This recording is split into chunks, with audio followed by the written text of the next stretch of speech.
খাচ্ছ একা একা? আর বলিস না, এই দেখ সেদিনকার বললাম না শরীরটা ভালো না, এই দেখ ওষুধ খাচ্ছি। আমিও খাবো। কি একটা ওষুধ? সিরাপ দিয়েছে, এটার দাম আছে 168 টাকা, এই সিরাপটার দাম, এটা ভিটামিন।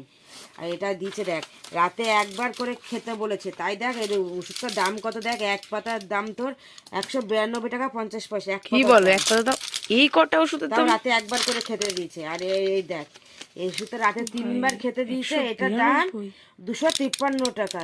এই কটা? হ্যাঁ, এটা অবশ্যই এখানটা ছিঁড়ে গেছে, এটা 253 টাকা দাম লেখা আছে। এই দুটো ওষুধ দিয়ে এদি 1000 টাকা পড়ে গেছে ডাক্তারের দেখাতে গিয়ে আমার। আবার রক্ত 253। আবার আলট্রাসোনোগ্রাফি করতে দিয়েছে, সেটা কালকে এই করব। যে 253। আলট্রাসোনোগ্রাফি দিয়েছে, সেটা কালকে সকালবেলা করব। করার পরে দেখি রিপোর্টে কি বেরায়। ডাক্তার তো অন্য কিছু ভাবছে, দেখা যাক কি হয়। অন্য কিছু বলতে? অন্য কিছু তো ডাক্তার টিউমারের কথা ভাবছে, যে টিউমার হতে পারে। সেটা ভয় লাগছে, রিপোর্টটা করি করে মঙ্গলবার ডাক্তার দেখাবো, দেখিয়ে তারপরে জানাবো কি হয়েছে।